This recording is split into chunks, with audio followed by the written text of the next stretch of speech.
Welcome to atheist bulletin. I'm doctor atheist centre Vijayawada. I'm Sudeepti Vardhan, atheist centre Vijayawada. ముఖ్యాంశాలు. దేవుడు మానవుడిని పుట్టించాడనడం అబద్ధం. అసలు దేవుడు లేనే లేడు. దేవుణ్ణి మానవుడే సృష్టించాడు. దేవుడు అనేది ఒక భావం మాత్రమే. ప్రముఖ నాస్తికులు గోరా. సత్యాన్వేషణతోనే సైన్స్ ప్రగతి, సైన్స్తోనే సమాజ ప్రగతి. ప్రముఖ శాస్త్రవేత్త డాక్టర్ యల్లాప్రగడ సుబ్బారావు. రాతిలో కప్ప దైవ మహత్యం కాదు, డాక్టర్ సమరం. శాస్త్రీయత లేని ఆనందయ్య మందు, డాక్టర్ సమరం. విరామమెరుగని నాస్తిక యోధుడు డాక్టర్ విజయం ప్రథమ వర్ధంతి సందర్భంలో పలువురు నివాళి. ముఖ్యాంశాలు చూశారు కదా, ఇక వాటి వివరాల్లోకి వెళ్దాం. డాక్టర్ గారు, దేవుడు మానవుణ్ణి పుట్టించాడనడం అబద్ధం. అసలు దేవుడు లేనే లేడు. దేవుణ్ణి మానవుడే సృష్టించాడు. దేవుడు అనేది ఒక భావం మాత్రమే అన్న గోరా గారి మాటలను కాస్త వివరించండి. అవును, దేవుణ్ణి మానవుడే సృష్టించాడు. మానవుడిని దేవుడు సృష్టించలేదు, ఎందుకంటే దేవుడు లేడు కనుక. దేవుడు అనేవాడు మనిషి భావంలోంచి వచ్చాడు, మనిషి అజ్ఞానంలోంచి వచ్చాడు, మనిషి భయంలోంచి వచ్చాడు. అది కేవలం దేవుడు అనేది ఒక భావం మాత్రమే. ఆ భావం ఎక్కడి నుంచి వచ్చింది? ఆదిమ మానవుడిని భయంలోంచి, అజ్ఞానంలోంచి వచ్చింది. అంచేత దేవుణ్ణి మానవుడే సృష్టించాడు. దాంట్లో మనం చూస్తూ ఉంటే పెడుతూ ఉంటే మన దేవుని పుట్టుక గురించి చూసినట్లయితే, దేవుని పుట్టు మానవ పుట్టుక కాదు, ముఖ్యంగా దేవుని పుట్టుకను చూసినట్లయితే ఆదిమ మానవుడు ఈ గాలి ఏంటి, ఈ వర్షం ఏంటి, ఈ ఎండలేంటి, ఎంత ఏమిటి అని ఒక అది నాలెడ్జ్ చాలా తక్కువ. మొట్టమొదటి రోజులు మరి ఈ రోజులైతే మనకి ఎంతో విజ్ఞానం ఉంది, ఆ విజ్ఞానం లేదు. ఈ వర్షాలేంటి, ఈ తుఫాన్లేంటి, ఈ వరదలేంటి, ఈ భూకంపాలేంటి, ఏంటి ఇవన్నీ ఒక రకమైన ఒక అర్థం కాని మిస్టరీ. దీనికి అనుకున్న ఏదో మనకు మించిన శక్తి ఏదో ఉంది, నాకు మించిన శక్తి ఏదో ఉంది. ఆ శక్తి ఏదో దొరుకుతుంది. గాలి వస్తుంది, బాగా గాలి వీస్తుంది. అది ఒక్కోసారి ఆ గాలి వాళ్ళకి వచ్చి మనం వేసిన గుడిసెలను లేపారేస్తుంది. అంటే గాలి దేవుడు మన మీద ఆగ్రహించాడనమాట. అంటే గాలి దేవుడు అన్నాడు. ఇక వర్షాలు వర్షాలు గురించేస్తున్నాయి. అబ్బా ఏంటి వర్షాలు, ఇన్ని వర్షాలు ఏమిటి? అంచేత వర్షం అనేది దేవుడు, వరుణదేవుడు, ఈ వెనకాల దేవుడు ఒక అతీత శక్తి, తనకు మించిన శక్తి ఏదో ఒకటి ఉంది అని ఈ దేవుడు సృష్టించాడు. అలాగే రకరకాలుగా ఓ సర్పం వస్తుంది, కాటేస్తుంది, వాడు ప్రాణం పోతుంది. అరే చూడండి ఇంతదే, ఇది కాటు చచ్చిపోతుంది. అది మనకంటే శక్తివంతే. అంచేత అది ఒక దేవుడు. భయంలోంచి వచ్చిన ప్రతి ఒక్కటి దేవుడు ఎంపించాడు. వర్షం వచ్చింది, పెద్దగా వర్షం వచ్చింది, దేవుడు. లేదా ఎండలు ఎక్కువ వేసాయి, దేవుడు. గాలి ఎక్కువ వేసింది, దేవుడు. తాను తట్టుకోలేనిది తనకు అంతు పట్టినంత దేవుడు అనుకున్నాడు. అంటే ఎక్కడుంది ముందు? భయం, బేసిక్ ఇన్స్టింక్ట్. భయం అనేది మనిషిలో ఒక మౌలికమైనటి ఒక ఇన్స్టింక్ట్ అన్నమాట, ఒక భావం. ఒక ఏడుపు ఎలాగో, ఒక భయం ఎలాగో, ఒక ఆకలి ఎలాగో, ఒక నిద్ర ఎలాగో, ఇవన్నీ కూడా ఇన్స్టింక్ట్స్. భయం కూడా. అంచేత దేవుడు అనేది మనిషి భయంలోంచి, అజ్ఞానంలోంచి వచ్చింది. అలాగే నిదానంగా జ్ఞానం పెంచుకుంటూ పెట్టినాడు. అనుభవంలోంచి జ్ఞానం. ఎప్పుడు అనుభవం నుంచి వస్తుంది. ఆ అనుభవం నుంచి జ్ఞానం వచ్చిన కొద్దీ నిదానంగా నేను దేవుడు అనుకుంటున్నానే, ఆ దేవుడు ఎక్కడున్నాడు, ఏడి కనబడేంటి ఎప్పుడు కూడా నాకు. గాలిని చూసినా దేవుడు అనుకున్నాను, ఒకనాడైనా కనబడాలిగా. ఈ ఎండను చూశాను, దేవుడు అనుకున్నాను, ఒకసారి కనబడాలిగా. అనుకున్నాడుకల్లా చివరికి ఏమనుకున్నా అంటే, ఇక ఇంకోడు అవును కనబడినంత ఒకడేమో కనబడినప్పుడు దేవుడు ఎందుకుంటాడు, లేడు అసలు దేవుడు, నా భయమే దేవుడు అనుకున్నాడు ఒకడు.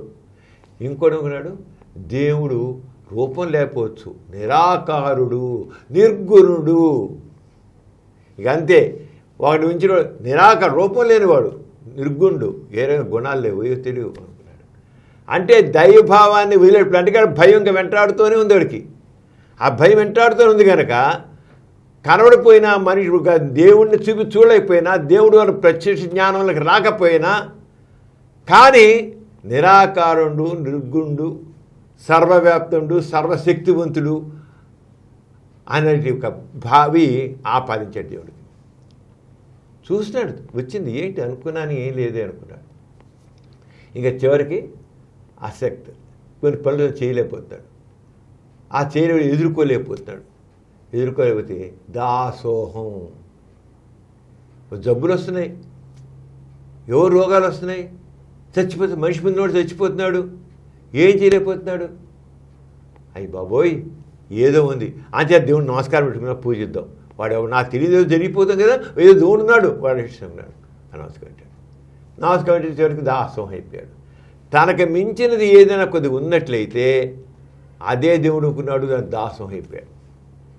కానీ మనిషి అలా అలా అలా ఎదుగుతూ వస్తున్నాడు, జ్ఞానం సంపాదించుకు పెడుతున్నాడు.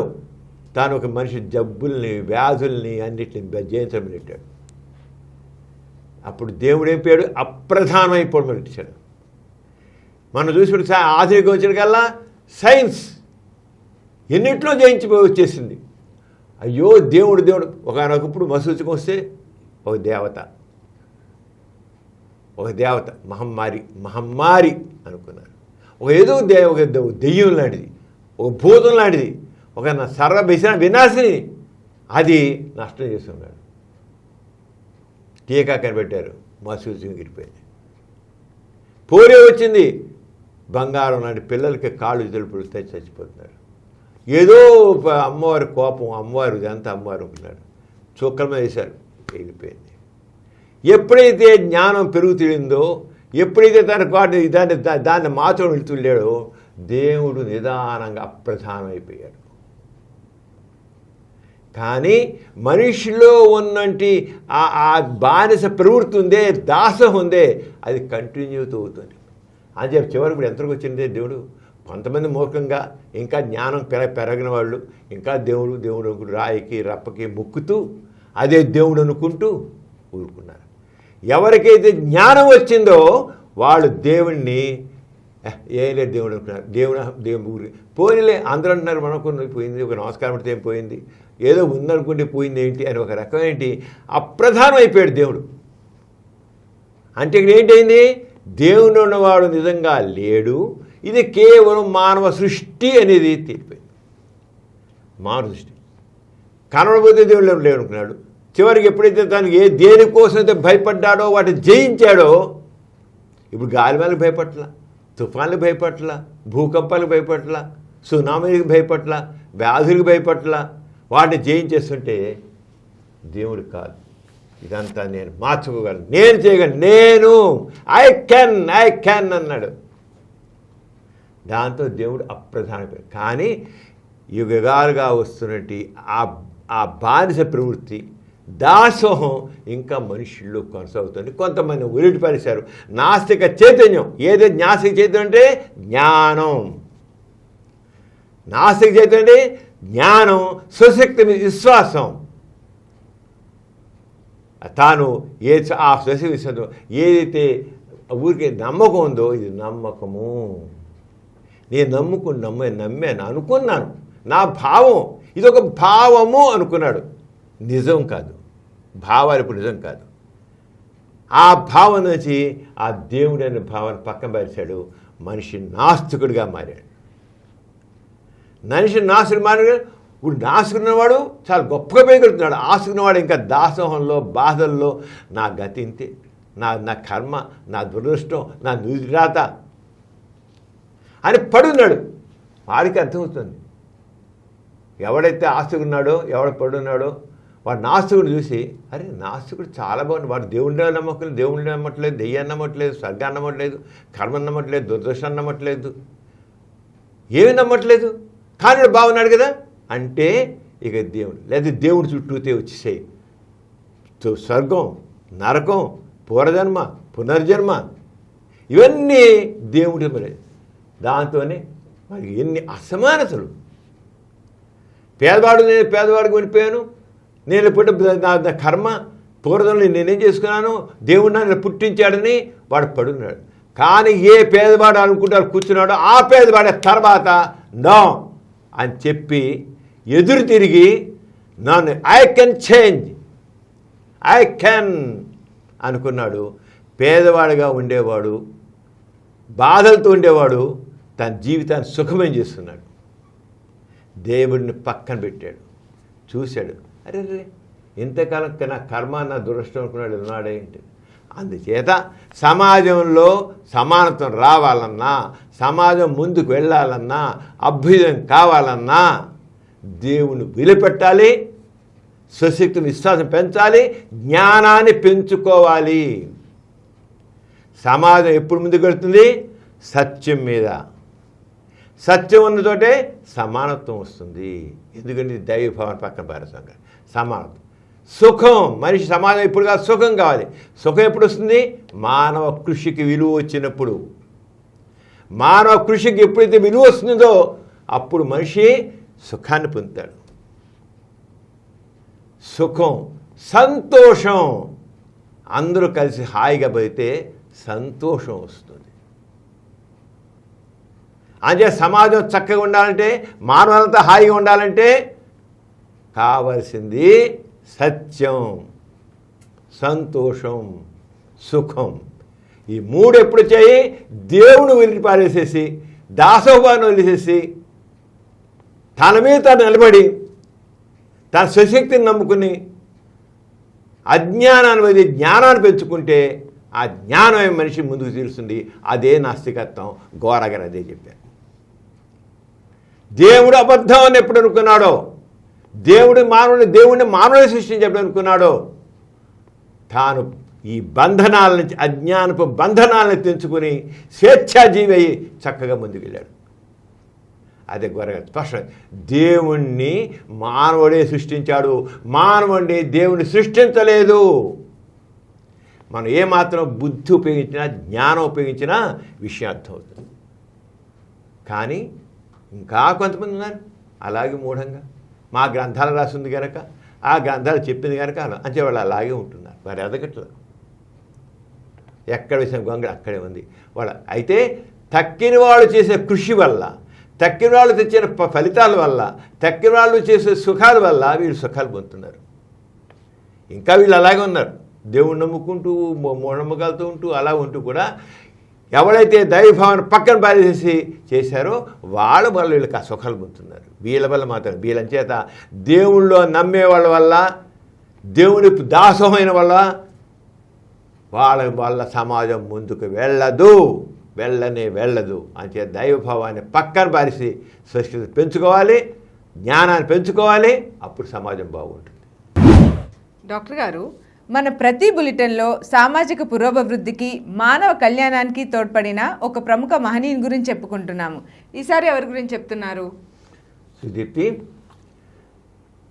ప్రపంచ ప్రఖ్యాతి పొందిన మన తెలుగువాడు గురించి చెప్పుకున్నాను. ఆ తెలుగువాడు ఎక్కడో కాదు, మన మధ్య ఉండేవాడు, మన దగ్గరే ఉన్నాడు, మన ఊళ్ళోనే ఉన్నాడు. ఆయన ఎల్లాప్రగడ సుబ్బారావు గారు. డాక్టర్ ఎల్లాప్రగడ సుబ్బారావు గారు అనగానే ప్రతి తెలుగువానికి ఎక్కడలేని ఆనందం కలుగుతుంది. ఆయన ఎక్కడ? పశ్చిమ గోదావరి జిల్లాలో భీమవరంలో 1895 జనవరి 12 జన్మించారు. భీమవరం పుట్టారు. మా అచ్చ తెలుగువాడు. ఆయన చాలా చాలా తెలియనివాడు. ఫోటోగ్రఫిక్ మెమరీ అంటారు. అలా చదివితే, ఇలా చూస్తే అలా బుర్రలోకి వెళ్ళిపోతుంది. అంత తెలివితేటగలవాడు. ఆయన భీమవరం ఉండేవారు. కానీ చాలా కష్టాలు పడ్డారు చిన్నప్పుడు. ఆయన చిన్నతనంలోనే వాళ్ళ ఇద్దరు బ్రదర్స్ చనిపోయారు. వాళ్ళ బంధువులు చాలామంది తెలిసిన చనిపోయారు. ఏంటి? స్ప్రూ అనే వ్యాధితో. స్ప్రూ అనే వ్యాధి ఏంటంటే అది చిన్న ప్రేగులకు సంబంధించిన వ్యాధి. ఆ చిన్న ప్రేగుల వ్యాధి అంటే దాంట్లో మనం తింటాం, ఆహారం తీసుకుంటాం. ఆ ఆహారం పేగులోంచి పీల్చుకుని మరి అక్కడి నుంచి మెటబలైజ్ అయ్యి మనకి మొత్తం శరీరానికి ఉపయోగపడుతుంది, మంచి శక్తిని ఇస్తుంది, అన్ని రకాల ఆరోగ్యాన్ని కాపాడుతుంది. ఆ స్ప్రూ అనే వ్యాధి వల్ల దాంట్లో వస్తాయి అబ్జార్ప్షన్, తీసుకున్న ఆహారం సరిగ్గా పడదు, రక్తహీనత వస్తుంది, నీళ్ళ విరోచనాలు అవుతుంటాయి, ఎప్పుడు నీళ్ళు విరోచనాలు, ఇక మనిషి నీరసపడిపోతాడు, చివరికి ప్రాణం పోతుంది. ఇద్దరు ప్రదేశాలు అయిపోయారు, ఈయన ఒకడే ఎస్కేప్ అయ్యారు. అలాంటి కుటుంబంలో ఇంట్లో నాన్నగారు చిన్నప్పుడే పోయారు, సుబ్బారావు గారు నాన్నగారు చనిపోయారు. కానీ ఈయనకి ఏదో చదవాలి, ఏదో చెయ్యాలని ఒక పెద్ద తపనుంది సైన్స్ మీద, చాలా తపనుంది. వాళ్ళ అమ్మగారు వాళ్ళ ఒంటి మీద ఉన్న నగలన్నీ తీసేసి, చదువుకోరా, చదువు బాగా చదువు, పైకి రా, మొత్తం నగలన్నీ తీసి అమ్మేసేసి ఆయన మెడ్రాస్లో ఆయన ఎంబీబీఎస్ చేశారు. ఎంబీఎస్ చేసి అక్కడి నుంచి ఆయనకి ఏదో సైన్స్ కావాలి, శాస్త్రీయ విజ్ఞానంతోనే ఏ ప్రగతి అయినా ఉంటుంది. ఆ శాస్త్రీయ విజ్ఞానం సరిగ్గా లేకపోబట్టే మా బ్రదర్స్ ఇద్దరు చనిపోయారు, స్ప్రూ వ్యాధితో పోయారు. స్ప్రూ వ్యాధి, అరే వీళ్ళని రక్షించుకోలేనా? అది చాలా చిన్న విషయం అయి ఉంటుంది, చాలా చిన్న విషయం అయి ఉంటుంది. కానీ శాస్త్రీయ పరిశోధన లేకపోవడం వల్ల నేను ఇలా మా బ్రదర్స్ ఇలా కోల్పోయాను అనుకున్నాడు. ఆయన అమెరికా వెళ్ళాడు, హార్వర్డ్ యూనివర్సిటీలో రీసెర్చ్కి జాయిన్ అయ్యాడు, అక్కడ పీహెచ్డీ చేశాడు. అక్కడ లేక అక్కడ కూడా నల్ల తెల్ల తేడా అణిచించుడే. నల్లవాడని మనం నల్లవాడు అన్నమాట, భారత నల్లవాడని అణిచించు. అయినా సరే ఆయన పట్టించుకోకుండా ఆయన ఒకటే ధ్యేయం, నేను ఈ జబ్బుల గురించి, స్ప్రూ జబ్బు గురించి, వాడి గురించి తెలిసిన ఏమైనా మందు కనిపెట్టాలి. మనిషి ఒక లక్ష్యం ఉంటే, ఒక బర్నింగ్ డిజైర్ ఉంటే ఎలా సాధిస్తాడు దానికి ఎల్లప్పటి సుబ్బారావు. ప్రతి ఒక్కళ్ళకి బర్నింగ్ డిజైర్ ఉండాలి, శాస్త్రీయ విజ్ఞానం ఉండాలి, శాస్త్రీయ దృక్పథం ఉండాలి, శాస్త్రీయత ఉండాలి, ఉంటే ఇదేనా సాధిస్తారు. శాస్త్రీయ విజ్ఞానం లేకపోతే, శాస్త్రీయ దృక్పథం లేకపోతే ఏదో చేస్తుంటే రాదు. ఆయన చేసి అక్కడ చేసి ఆయన మొత్తం లివర్ సంబంధించిన, కాలేయం సంబంధించిన వ్యాధులు, మొత్తం కాలేయం సంబంధించిన వ్యాధుల గురించి, కాలేయం గురించి క్షుణ్ణంగా అధ్యయనం చేశాడు, రీసెర్చ్ చేశాడు. అలాగే పేగు నుంచి క్షుణ్ణంగా అధ్యయనం చేశాడు. స్మాల్ ఇంటెస్టైన్, ఈ స్ప్రూ అనే వ్యాధి స్మాల్ ఇంటెస్టైన్, చిన్న పేగు, ఆ చిన్న పేగులు అబ్జార్ప్షను, పీల్చుకోవడం, అది సరిగ్గా ఎవరికల్లా మన దాంట్లోంచి ఈ ఫోలిక్ యాసిడ్, ఇవి విటమిన్స్ ఇవన్నీ సరే అబ్జర్వ్ కాకపోవడంతో దాంతో ఈ జబ్బు అంతా వస్తుంది తెలుసుకున్నాడు. అక్కడ దానికి ఏం కావాల్సింది, ఫోలిక్ 5 స్ప్రూ వ్యాధికి కావాల్సిన మెయిన్గా ఫోలిక్ యాసిడ్ కావాలి, టెట్రాసైకిల్స్ అనే మందుకు కావాలి. ఆయనే కనిపెట్టాడు. ఈ రోజున టెట్రాసైకిల్స్ అని మొత్తం మన రకరకాల ఆరోమేషన్, ఇవన్నీ ఆయన ఆరోమేషన్ ఆయన చేసింది. మందు ఆరోమేషన్ మందు మందు కనిపెట్టింది ఎల్లవర్ సుబ్బారావు గారి. అప్పుడే బ్రాడ్ స్పెక్ట్రమ్ యాంటీబయాటిక్స్ మనం ఈ రోజున ఒక మందు వేస్తే అన్ని రకాల జబ్బులు, చాలా జబ్బులు అణిగిపోతాయి. పెన్సిలిన్ మొట్టమొదటి సల్ఫాడ్రగ్స్, తర్వాత పెన్సిలిన్ తర్వాత టెట్రాసైకిల్స్ అని వచ్చాయి. ఆ టెట్రాసైకిల్స్ కనిపెట్టింది ఎల్లప్రగడ సుబ్బారావు గారు. ఈ ప్రపంచం అంతా ఈ రోజున చక్కగా ఎంత ఇదిగా బాగుందంటే ఎల్లప్రగడ సుబ్బారావు గారు. ఎంత గ్రేట్.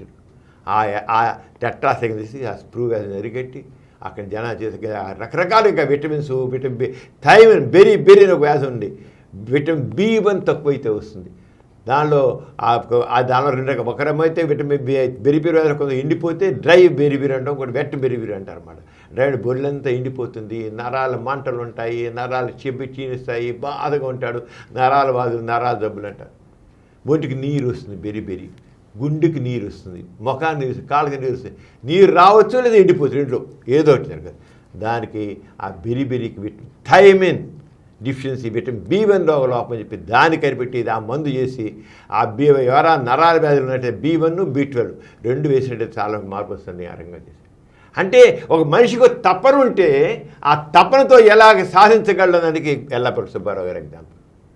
తపన చెయ్యాలి, రీసెర్చ్.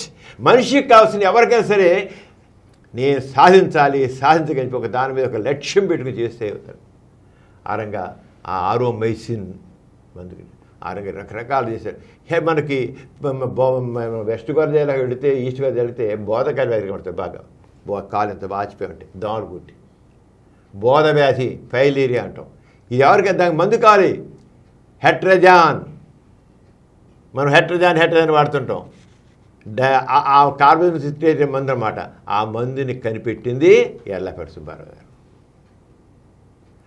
అంటే ఒక మనిషి చిన్న దెబ్బలేదు, మన తేలిక దిగ్గే వాటికి ఆయన కృషితో మందులు కనిపెట్టి చేసినవాడు.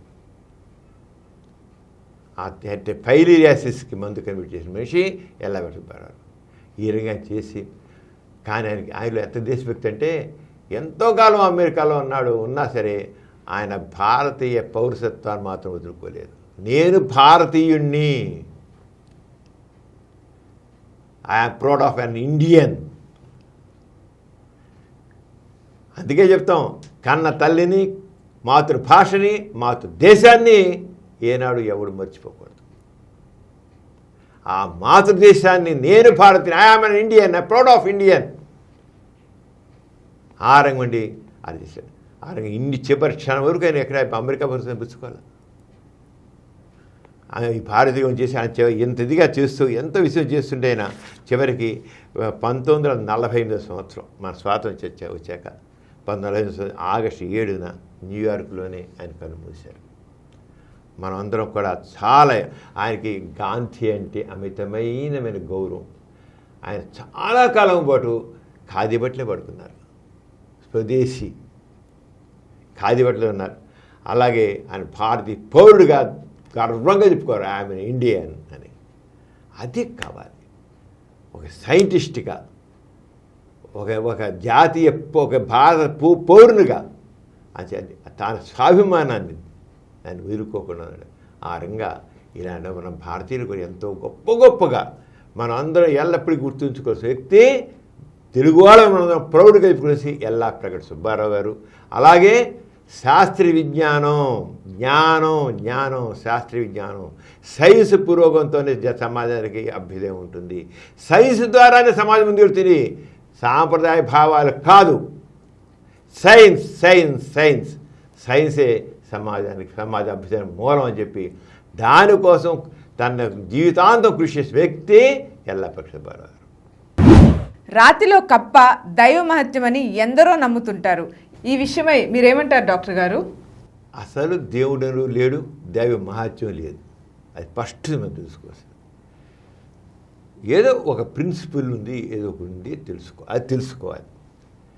రాతిలో కప్ప అనేది అంత కామన్ కాదు, కానీ చాలా సాధారణంగా చూస్తుంటాం.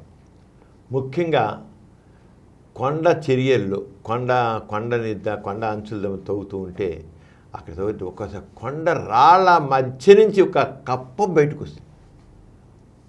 కప్ప మామూలుగా కొండలు తవ్వుతుంటారు కదా, పక్క కొండరాళ్ళ కోసం తవ్వుతుంటారు కదా, తవ్వుతుంటే ఆ రాళ్ళ మధ్యలో ఒక కప్ప ఎంత ఉంటుంది.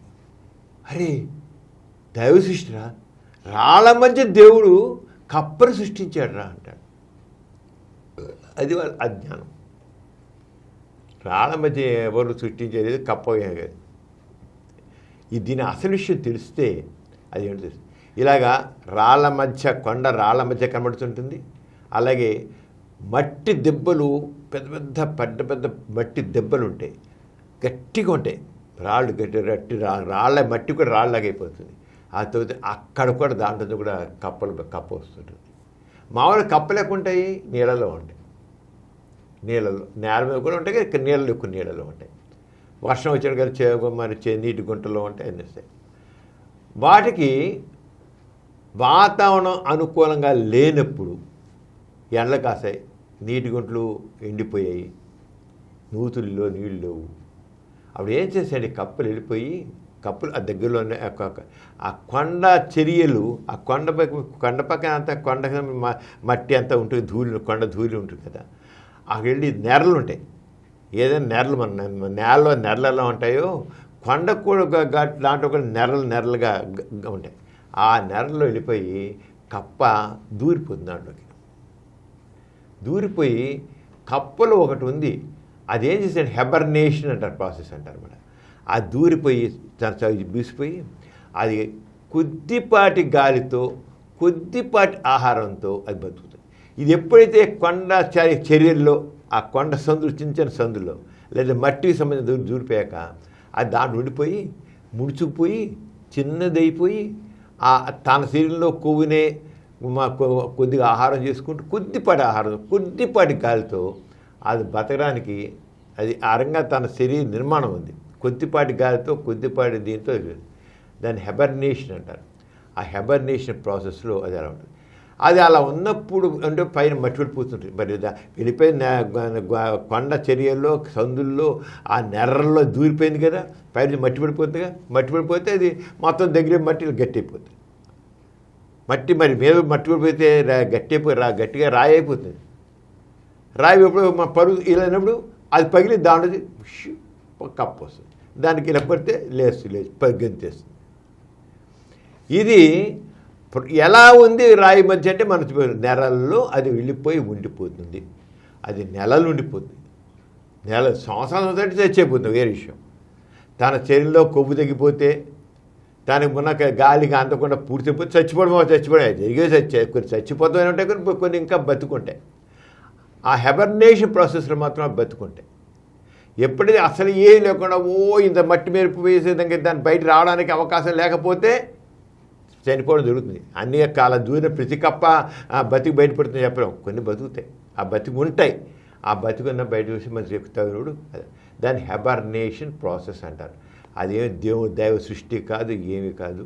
మామూలుగా ఈ జీవులు సర్వైవల్ ఆఫ్ ది ఫిట్టెస్ట్ లాగానో ఎగ్జిస్టెన్స్ బతకడానికి చేసి దీలాగానో అవి ఏం చేస్తాయంటే అలాగా ఎన్ని రకాల జీవులు, రకరకాల జీవులు ఒక రంగం ఒక జీవి తన సంరక్షణ కోసం తన జీవన విధానాన్ని మార్చుకుంటూ ఉంటాయి జీవులు. అలాంటి కప్ప ఈ హెబర్నేషన్ ప్రాసెస్ ఈ ప్రాసెస్ ప్రకారంగా అది ఉంటుంది. అంతే తప్ప ఇదేమి దైవ మహత్యం కాదు. అది దాన్ని ఎవరు తవ్వలేదనుకో, అది బయటడానికి అవకాశం లేకపోయిందనుకో, మట్టి గట్టిగా బిగిసిపోయిందనుకో, అది చేదు రాలిపోయి అది చచ్చే కూర్చుంటుంది తర్వాత. అంతేగాని ఎప్పటికీ బతికే ఉండదు. అది తన శరీరంలో కొవ్వు ఉన్నంతకాలం, అక్కడ గాలి తను పీల్చుకునేంతకాలం, గాలి ఆ కొద్దిపాటి గాలి కూడా లేకుండా పోతే చచ్చైపోతుంది. కానీ అలా అంత జరగని వరకు మాత్రం అది బతికుంటుంది. అంటే కొండరాయి లోపల కొండరాళ్ళ మధ్య ఉంది అంటే అది రాయిలాగా మారింది. ముందు అది మట్టే. ఏదైతే రాయి మధ్య ఉండిపోయింది, రాయి పగల కొడితే దానిలో బయటకు వచ్చినవే రాయికి అది ముందు మట్టే. ఆ మట్టి నీరు పడి అక్కడ అయిపోయి చివరికి గట్టి పడిపోయి రాయిలాగా మారింది. కానీ అది మట్టే మొదట. ఆ చివరికి రాయిలాగా మారింది. ఆ మట్టిలోకే దూరి అలా అయ్యింది. అదేది ఏమి దైవ మహత్యం కాదు. ఇది సింపుల్ ప్రాసెస్ అంతే. అందుకే సర్వైవ్ అవ్వడం కోసం, కొంతగా బతుకోవడం కోసం సర్వైవల్ ప్రాసెస్ తప్ప ఇంకేం కాదు. అథీస్ట్ బులెటిన్లో చిన్న విరామం.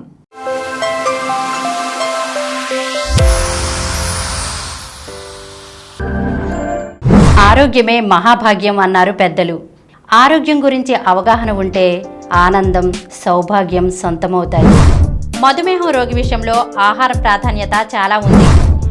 కొందరికి ఎథెరోస్క్లెరోసిస్ అనే పరిస్థితి ఉండి రక్తనాళాలు గట్టిపడతాయి. వీరిలో రక్తపోటు వస్తుంది. కామెర్లు అవగానే పసర్లు, కషాయాలు, లంకనాలు అనుకుంటే మూర్ఖత్వమే అవుతుంది. మధుమేహం ఉన్నవారికి వ్యాయామం ఎంతో లాభం చేకూరుస్తుంది. వ్యాధి ఎందుకు వస్తుంది? వ్యాధి లక్షణాలు ఏమిటి? వ్యాధి నిర్ధారణకు ఎటువంటి పరీక్షలు ఉన్నాయి, ఎటువంటి చికిత్సలు ఉన్నాయి అనే విషయాలను అందరూ తెలుసుకోవాలి.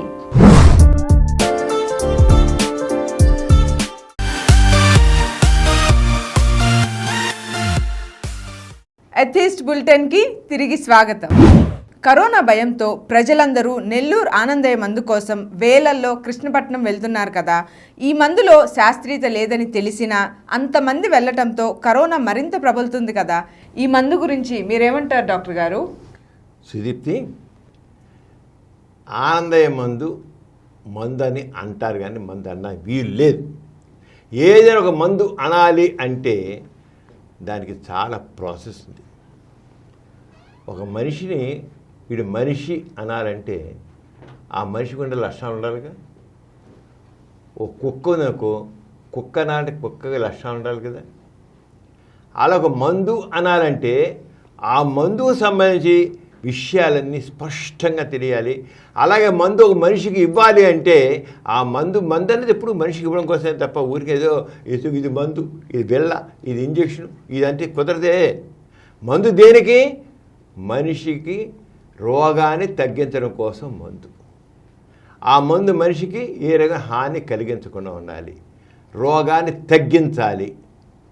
ఒకవేళ దాంట్లో ఏమైనా బ్యాడ్ గుణాలు అంటే బ్యాడ్ నష్టం చేసి నష్టం తెలిసి ఉండాలి ముందే. అంచేత ఒక మందు అంటే ఏదో ఒక మందు అంటే ముందు దాంట్లో స్పష్టత దాంట్లో మూలకాలు ఏమున్నాయి, ఏమేమి ఇంగ్రీడియంట్స్ ఉన్నాయి, అది ఎలా పనిచేస్తాయి అది తెలియాలి. అయితే మన వైద్యం చాలా ఉన్నాయి.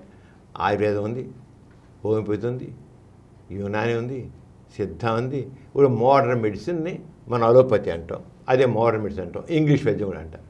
ఇప్పుడు ఈ వైద్యాలన్నిటిని తీస్తే వీటన్నిటిలో కంటే శాస్త్రీయత, సైంటిఫిక్గా ప్రూవ్ చేయబడి ఉన్నది, కరెక్ట్గా ఒక మెడిసిన్ తయారు చేసేట ఇది మందు, ఈ మందు ఈ రకంగా తయారు చేయబడింది, ఈ మందు ఇలా పనిచేస్తుంది, దీంట్లో ఈ రకమైన చెడ్డ లక్షణాలు ఉన్నాయి, మంచి లక్షణాలు ఉన్నాయి, ఇది ఈ రకంగా చెడు చేయొచ్చు, ఈ రకంగా నష్టం చేయొచ్చు, దీంట్లో ఇలా ఉన్నాయని చెప్పి సైంటిఫిక్గా ఉన్నది ఏదంటే కేవలం మోడర్న్ మెడిసిన్.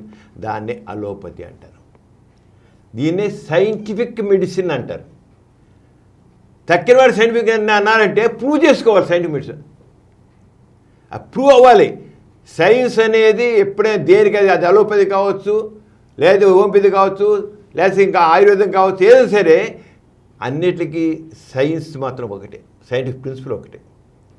నిప్పు అన్నాం, నిప్పునే కాలుతుంది, నీకైనా కాలుతుంది, నాకైనా కాలుతుంది. అలాగే మందు అంటే ఆ మందుకి అది ఏ రకంగా సరే అన్ని మందు అది ఇలా ఉండాలి, ఇది ఉంటుంది, ఇది ఉండాలి చెప్తేనే సైన్స్. అంతేకాని అది Ayurveda science, homeopathy science, Unani science, అవి విధానాలు సైన్స్, ఆ మందు తయారు. కానీ ఆ మందు సైన్స్ ప్రకారంగా దాంట్లో ఏముంది, ఎలా పనిచేస్తుంది, ఎలా పనిచేస్తుంది, దాని యొక్క ఏ రకంగా రిజల్ట్ వస్తుంది, ఇవన్నీ చెప్పాలి. అది ఏ మందు, ఏ శాస్త్రంగా తప్పకుండా చెప్పాలి. అంతేగాని ఇది ఇచ్చాను పనిచేస్తుంది అంటే కొత్త, అది కాదు, అది మందు కాదు. సైంటిఫిక్ మెడిసిన్ అంటే తప్పనిసరిగా ఇది అని చెప్పాలి. ఇప్పుడు ఆనందే మనం తీసుకున్నట్లయితే మేము ఏదో మురికలు చేసాము, నేను కషాయం చేశాను, లేదా దాన్ని ఒక స్థాయిలో లేహం చేశాను, లేదా ముద్ద చేశాను, శుద్ధ చేశాను, అది మందు అంటే కుదరదు.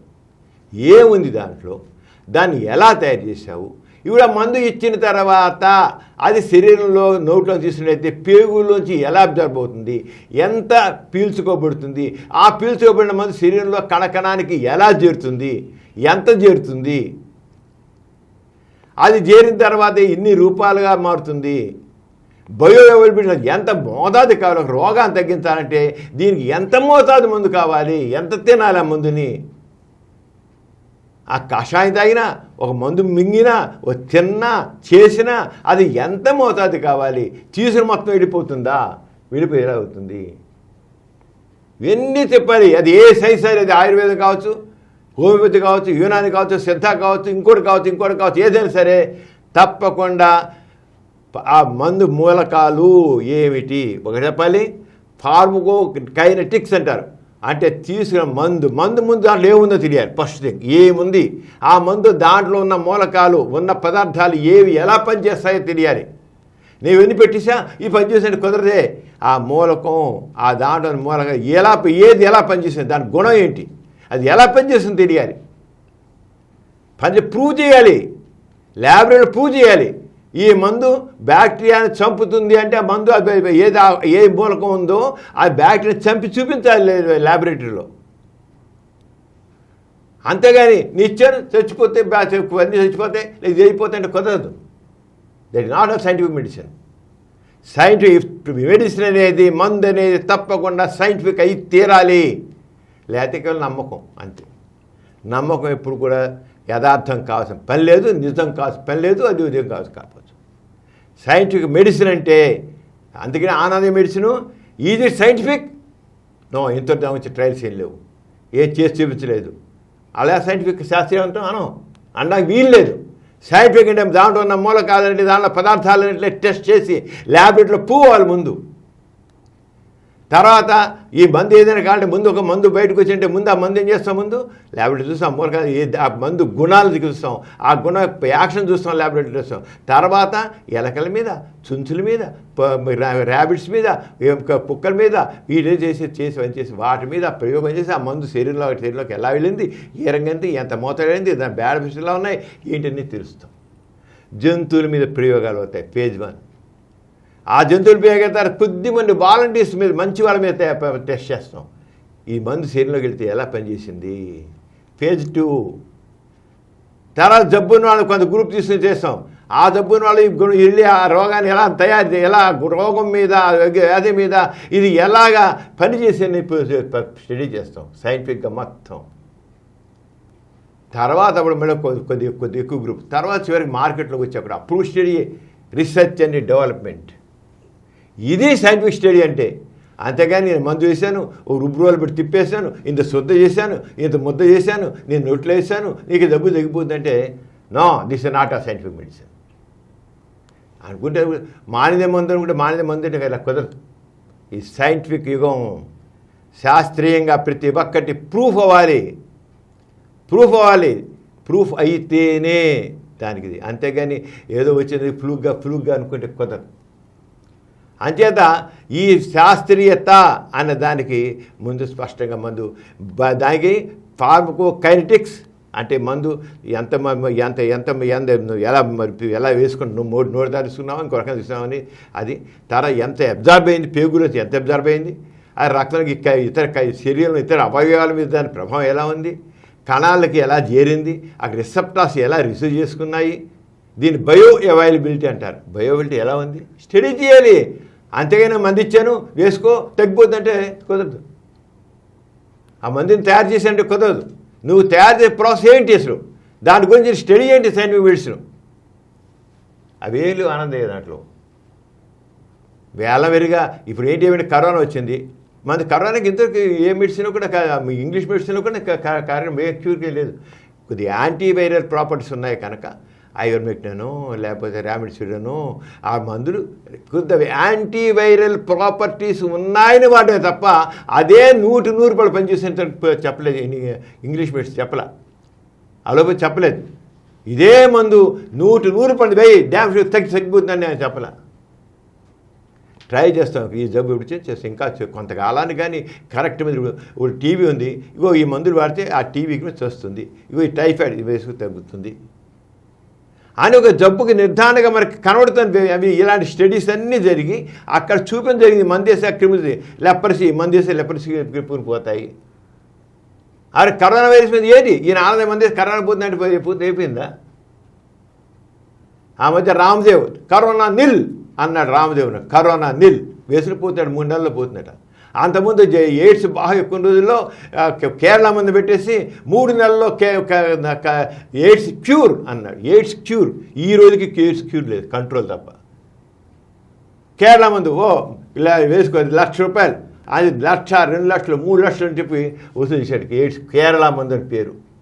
దోచుకోవాల్సిన అంటే జనాల్లో ఉన్న అజ్ఞానాన్ని దోచుకుంటున్నాడు. దోచుకోవడం ఇదంతాను ఏంటి వీళ్ళు కాలు భయం, ఏమైపోయాం ఏ పొట్ల బాగుందో అనుకోవడం. ఏ పొట్ల బాగున్నా కాదు, అప్పట్లో పాలన నష్టం చేస్తాయి. అలాగే వీళ్ళు కరోనా ఈ మందు సరిగ్గా లేదు కనుక ఏం చేద్దాం అనుకున్నాడు. ఆ మందు చేసి వేయాల వేరుగా జనాలు వెళ్ళాం. అక్కడ డబ్బులు పుచ్చుకొని ఊరికి ఇస్తున్నాడు కదా, తప్పేంటి వేసుకుందాం. నో, అది మంది అవుతుంది, తప్పు ఊరికి ఇచ్చినా వేసుకోవడానికి ఏం లేదు. మందు అంటే మందే. ఆ మందు ఇలా పనిచేస్తున్న చెప్పాల్సిన ప్రూవ్ చేయాల్సిన బాధ్యత ఉంది. ఎవరైనా పాలక వర్గాలైనా సరే, ప్రభుత్వాలైనా సరే, వాళ్ళు ఇది ఇంకా ప్రూవ్ కాలేదు, సైంటిఫిక్గా ప్రూవ్ కాలేదు చెప్పాల్సిన ప్రభుత్వాలు కూడా ఉంది. మందు జనాలతో వేసుకోండి, నష్టం లేదుగా వేసుకోండి. నష్టం లేదు మాత్రం మందు ఎందుకు, అది మందు కాదు కదా, మందు అనరు. కానీ రిజల్ట్ రేపైనా నష్టం లేదు కానీ వేసుకోండి, చాలా తప్పది. అంటే మనుషుల్ని ఆలోచించకుండా చేయడం అన్నమాట. అంతే, పరిశీలించకుండా చేయకుండా, పరీక్ష చేయకుండా మనిషిలో పరిశీలన పరీక్ష అనేది లేకుండా మూర్ఖంగా మూఢంగా తయారు చేయడము.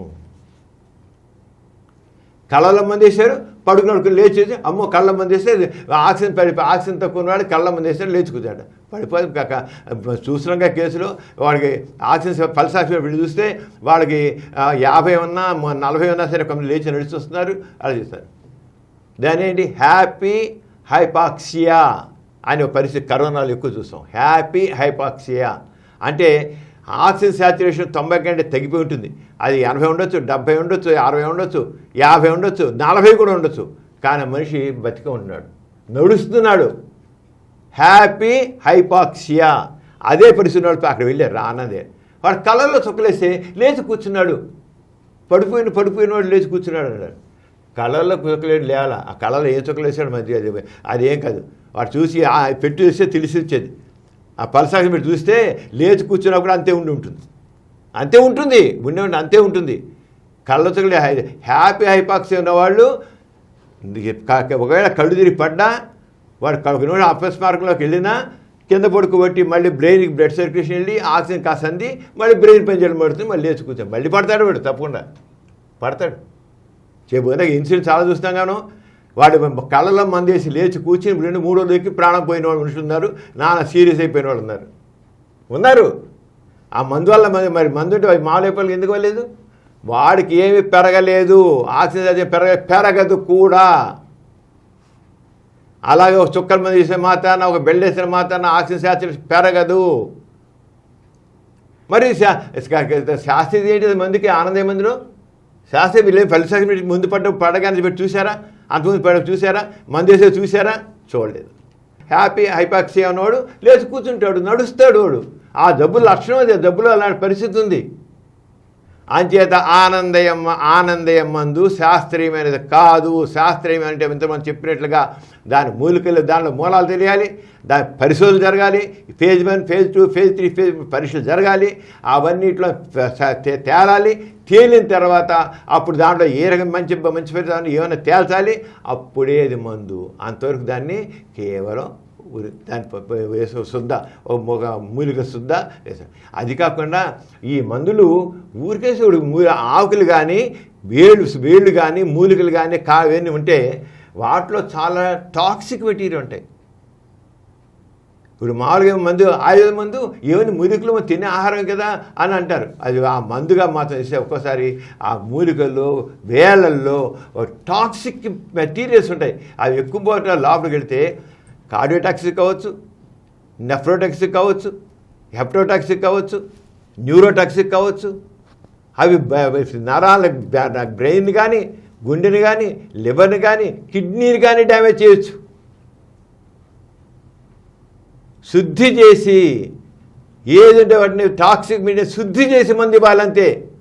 అంతేకాని మూలికా వైద్యం, వేళ వైద్యం, బెరడు వైద్యం అంటే పనికిరాదు.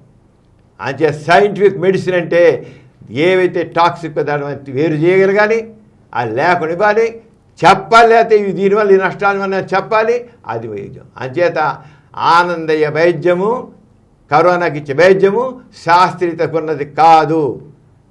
ఏ పోయిన జనాలు నమ్మకం వేసుకొని కొంచెం సంతోషంగా ఉంటారు. నో, అలా అని పెద్దాన్ని ఇప్పుడు దేవుణ్ణి అలాగే సృష్టించారు పోయిందేంటని.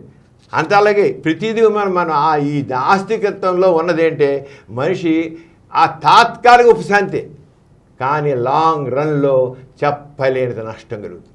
లాంగ్ రన్లో నష్టం కలుగుతుంది. సైంటిఫిక్ మెడిసిన్ ఇది ఓన్లీ మెడిసిన్. కరోనాకి అదే మెడిసిన్. అక్కడ రామదేవ్ బాబా ఆయన కరోనా నీళ్ళన్నా ఆ రోజు కేరళ ఎయిడ్స్ మందు అని చెప్పి వాడన్నా, ఈరోజు ఆనంద్ అన్న అన్నీ ఒకే కోక చెందినవి, ఒకే వీటి చేత విజ్ఞత గలవాళ్ళు మొత్తం వాటి వెనక అది పరుగు తీయద్దు. ప్రశ్నించండి, పరిశీలించండి, పరీక్షించండి, తెలుసుకోండి, శాస్త్రీయంగా ఆలోచించండి, scientific knowledge and scientific temper పెంచుకోండి. అప్పుడే సరైన ఇది అవుతుంది. అంతేగాని ప్రతి మందు కాదు. ఈ నెల 22న ప్రముఖ నాస్తికులు డాక్టర్ విజయం ప్రథమ వర్ధంతి సందర్భంగా నిర్వహించిన కార్యక్రమాల వివరాలు చెప్తారు డాక్టర్ గారు. Sudeepti, ethics centre executive director doctor విజయం గారు కింద సంవత్సరం మే 22న మరణించారు. ఆయన ఈ నాస్తికత్వానికి చేసిన కృషి ఇంత అంత కాదు. ఒక నాస్తికోద్యమ నాయకులుగా అని చేసి గోరా గారి రెండో అబ్బాయి, ఆయన లవణం గారు మొదటి అబ్బాయి, రెండు అలాగే ఆయన మొదటి నుంచి ఎథిజం మీద దానికి సంబంధించిన విషయాలు దేశాల్లో నాస్తికత్వం ఎలా ఉంది, అలాగే ప్రముఖులైన నాస్తికులు చార్లెస్ బ్రాడ్ కానివ్వండి, అందరి గురించి బాగా స్టడీ చేశారు. ఆయన ఎంఏ పొలిటికల్ సైన్స్ చేశారు. తర్వాత ఇండియన్ కాన్స్టిట్యూషన్లో డైరెక్టివ్ ప్రిన్సిపల్స్ మీద ఆయన పీహెచ్డీ చేశారు. దాంట్లో ఆయనకి గోల్డ్ మెడల్ కూడా వచ్చింది. Best thesis in the university అని, బెస్ట్ థీసిస్ అని చేశారు. అలాగే అమెరికా వెళ్ళారు. అమెరికాలో అక్కడ మార్టిన్ లూథర్ కింగ్కి సంబంధించినటువంటి ఆ లిబరేషన్ సంబంధించిన దాంట్లో నల్ల తెల్ల నల్ల వాళ్ళ లిబరేషన్ కోసం వాళ్ళు చేసిన ఉద్యమాల్లో పాల్గొన్నారు. అలా పెద్ద పెద్ద వాళ్ళందరితో ఎంతమంది ఉన్నారు అందరితో ఆయన పాల్గొన్నారు. ప్రపంచంలో ఎంత ఎథిజం మీద, హ్యూమనిజం మీద, రేషనలిజం మీద, ఫ్రీ థింకింగ్ మీద ఎన్ని పుస్తకాలు ఉంటాయి, ఎన్ని రకాల పుస్తకాలు, అన్ని రకాల పుస్తకాలు సంపాదించారు. ఆయన వొరేషియస్ రీడర్. అసలు చదవని పుస్తకం లేదు అనిపించచ్చు. ఎక్కడ ఏ విషయం అడిగినా సరే నిమిషాల్లో ఫలానా పుస్తకం తీసి చూపించేంటి ఘనత ఆయనకు ఉంది. అంత చక్కగా చెప్తారు. అంటే నాస్తిక కేంద్రంలో అనేక రకమైన ప్రతి కార్యక్రమాలు నిర్వహించడం కానీ, ఇక్కడ international conferences, world atheist conference నిర్వహించడంలో కానీ అనేసి ఇంటర్నేషనల్గా ఉన్న అన్నింటిలో, అది ఇంటర్నేషనల్ హ్యూమనిస్ట్ అసోసియేషన్ కానివ్వండి, ఇంకో రేషనల్ అసోసియేషన్ కానీ అన్నింటిలో కూడా ఆయన అలా భారతదేశం వంటి ఎథిస్ట్ మూమెంట్స్లో, హ్యూమనిస్ట్ మూమెంట్లో, రేషనల్ మూమెంట్లో అన్నింటిలో భాగస్వామ్యం. అలాగా అన్నింటిలో ఆయన ఒకేమో ఒక సంఘ సంస్కర్తగా, అలాగే ఒక మంచి విద్యావేత్తగా, హైలీ నాలెడ్జబుల్ పర్సన్, ఎంత ఇదిగానో ఆయన అన్ని రకాలుగా అన్నమాట. అలాగే ఎథిస్ట్ ఇంగ్లీష్ పేపర్కి, తెలుగు పేపర్కి రెండింటిలో కూడా ఆయన చేయడం అనేక పుస్తకాలు. ఆయన చరిత్ర సృష్టించిన సైంటిస్టులు, ఆయన పుస్తకాలు రచించి అనేక సైంటిస్టులు వాళ్ళ ఎంతమంది ఎథిస్టులు ఉన్నారో వాళ్ళందరి గురించి వాళ్ళని ఆశీర్వాదం తెలియజేశారు. అలాగే అనేకమైన గొప్ప గొప్ప నోబెల్ ప్రైజ్ విన్నర్స్ గురించి వాళ్ళ పుస్తకాలు రాశారు. చాలా పుస్తకాలు రాశారు ఆయన. అనేక కూడా బాణామతి, చేతబడి, చెల్లంగి, ఇలాగా మూఢనమ్మకాల మీద, దెయ్యాలు, పూనకాలు, వీటిన్నింటి మీద ఆయన ఎంతో విశేష పరిశోధన చేశారు. ఆయన ఆంధ్ర ఇన్స్టిట్యూట్లో పొలిటికల్ సైన్స్ డిపార్ట్మెంట్లో కూడా ఆయన పనిచేశారు. చివరికి నాస్తిక కేంద్రం కానీ యూనివర్సిటీలో పనిచేస్తున్న అప్పుడు దాన్ని కూడా రిజైన్ చేసి వచ్చేసేసి మొత్తం నాస్తిక కేంద్ర వ్యవహారాలు పూర్తిగా బాధ్యతలు చేశారు ఆయన. అలాగా చేసిన చివరిలో ఆయన ఆరోగ్యం బాగుండక చివరికి మరణించడం జరిగింది. ఆయన జరిగిన ప్రథమ వర్ధంతి సందర్భంలో నాస్తిక కేంద్రంలో ఉదయం సమావేశం ఏర్పాటు చేసాము. ఇక అంత చాలా దీంట్లో పాల్గొన్నారు. ఇక్కడ తర్వాత ఈ సాయంత్రం జూమ్లో విజయం గారి గురించి మొత్తం గ్లోబల్గా అందరూ ఇంటర్నేషనల్గా ఉన్న హ్యూమనిస్టులు, రేషనలిస్టులు, ఎథిస్టులు అందరూ కూడా పెద్ద వాళ్ళందరూ వాడి లీడర్స్ ఇది ఎథియిజం, హ్యూమనిజం, రేషనలిజం అందరూ కూడా పాల్గొని విజయం గారితో వాళ్ళకున్న అనుభవాలు, విజయ్ గారు చేసిన సేవల గురించి వాళ్ళు చాలా చక్కగా వివరించారు. ఆ జూన్లో చాలా మొత్తం అందరూ పెద్ద వాళ్ళందరూ కూడాను చాలా అందరూ కూడా పెద్ద లీడర్స్, ఎథిస్ట్ మూమెంట్ లీడర్స్, ఈ హ్యూమనిజం, రేషనలిజం వాళ్ళందరూ కూడా విజయ్ గారి చాలా పరిచయాలని చక్కగా చేశారు. విజయ్ గారికి ఘనతను తెలియజేశారు. విజయ్ గారు చేసిన నిజంగా ఆయన చేసిన కృషి చాలా గణనీయమైంది. ఆయన మరణం నాస్తికోద్యమానికి, నాస్తిక కేంద్రానికి తీరని లోటు. కానీ నాస్తిక కేంద్రం కార్యక్రమాలను అలాగే ముందు వారి స్ఫూర్తితో ముందుకు కొనసాగిస్తున్నాం. ఆయన గురించి చాలా తెలుసుకోవాల్సి ఎంతో ఉంది. ఎంతో ఆయన లైఫ్ చాలా ఇన్స్పైరింగ్ పర్సనాలిటీ అనేది. అంచేత విజయ్ గారి అందరూ కూడా గుర్తు చేస్తున్న విషయాలు నేంట్లో అలా విజయ్ గారి యొక్క వ్యక్తిత్వం కూడా అన్న ఘనమైనది. అని ఇది ఆ రంగా ఆ విషయాన్ని కూడా ఈ ఆయన సంవత్సరం సభలో అందరూ కొనియడం జరిగింది. సుదీప్తి, మనం చాలా విషయాలు ఈ ఛానల్లో తెలుసుకున్నాం. ఏదైనా సమాజాన్ని ముందుకు నడిపేది నాస్తికత్వమే. పాజిటివ్ ఎథియిజం ఇదే గోరా గారు చెప్పింది. ఏదో దేవుడు లేదన్నాం, లేదా బాబాలు మోసగాలన్నాం, దెయ్యాలు లేవనో అంటే అదే నాస్తికత్వం కాదు. నాస్తికత్వం ఒక జీవిత విధానం. దేవుడు లేదు, దేవుడు అబద్ధం తెలుసు, దేవుడు అబద్ధం చెప్పి దేవుడిని పక్కన తీసి ఇప్పుడు ఆసక్తి జీవితం అంటే అంతే దేవుడిదే భారం. దేవుడు ఎలా తెలిసిందే మనం ఏం లేదు, మన కేవలం నిమిత్త మాత్రం అదే ఆస్తికత్వం. అంతే అలాగే బతికేస్తుంట. అలా కాదు, మ్యాన్ ఈజ్ సుప్రీం.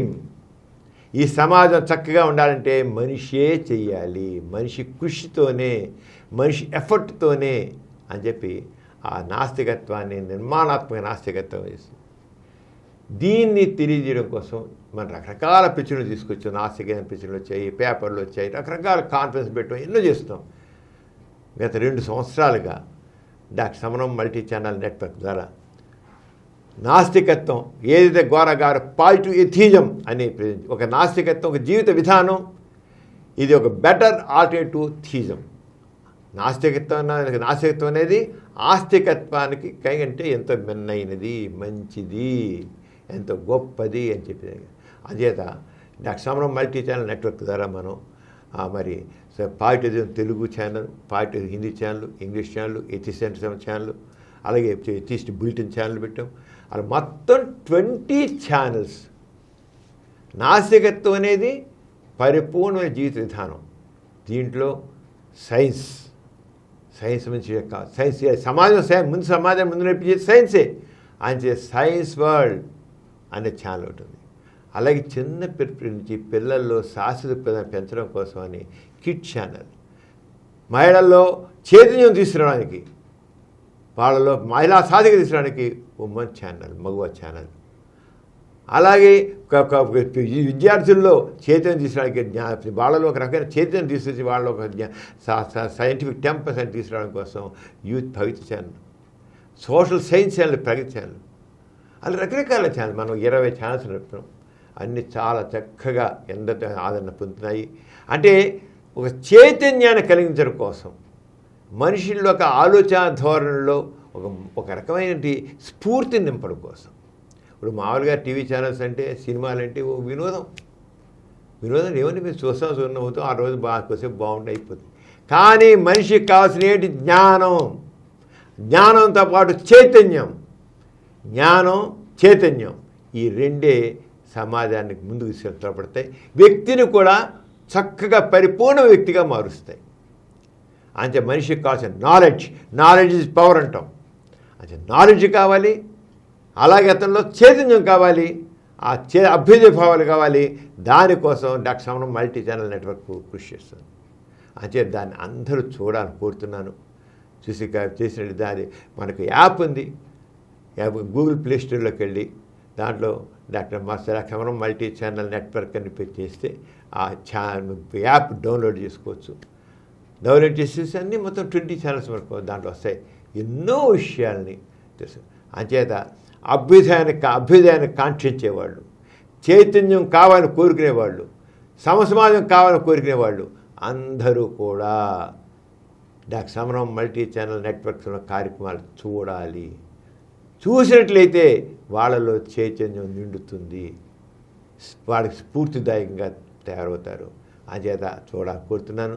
అంచేత ఇండివిజువల్గా కూడా ఏ ఛానల్ చేసుకోవచ్చు.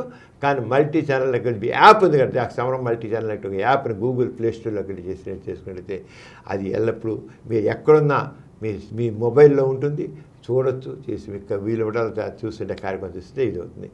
అంచేత ఈ రంగా చేస్తున్నాను. మరి ఇవాళ చాలా విషయాలు చెప్పిన సువిదీప్తి. మళ్ళీ కలుద్దాం. అంతవరకు జై ఇన్సాన్. జై ఇన్సాన్.